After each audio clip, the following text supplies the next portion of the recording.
চা হলো আমাদের জন্য এক কথায় স্ট্রেস বাস্টার। একমাত্র চা প্রেমীরাই জানে যে এক কাপ ভালো চা আমাদের মুডটাকে কোথা থেকে কোথায় নিয়ে যেতে পারে। চা খেতে যারা ভালোবাসে তাদের কাছে চা খাওয়ার কোনো নির্দিষ্ট সময়, আমাদের কাছে এটা এনি টাইম এনিওয়্যার এর মতো ব্যাপার। আর যাদের পিসিওএস আছে তাদের মুড সুইংস তো লাইক 24/7 হতে থাকে। তাদের নাকি আবার ডেয়ারি প্রোডাক্ট সব বন্ধ।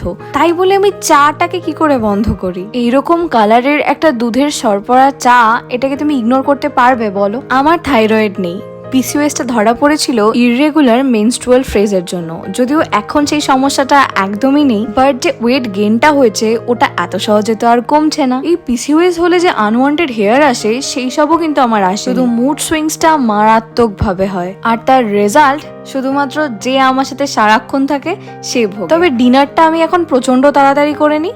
আজকের মতো এখানেই শেষ করছি, নেক্সট ব্লগে দেখা হচ্ছে।